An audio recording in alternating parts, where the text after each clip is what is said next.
আসসালামু আলাইকুম সম্মানিত দর্শকবৃন্দ, আপনাদেরকে এখন নিয়ে আসছি বাংলাবাজার ফাতেমা খানম মসজিদে। এই মসজিদটি তোফায়েল আহমদ এই মসজিদটি তোফায়েল আহমদ প্রতিষ্ঠা করেছেন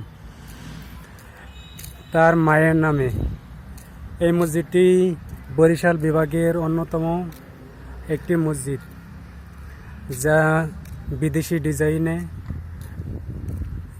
এবং বিদেশি মার্বেল এবং কারুকার্যে সুসজ্জিত করা হয়েছে।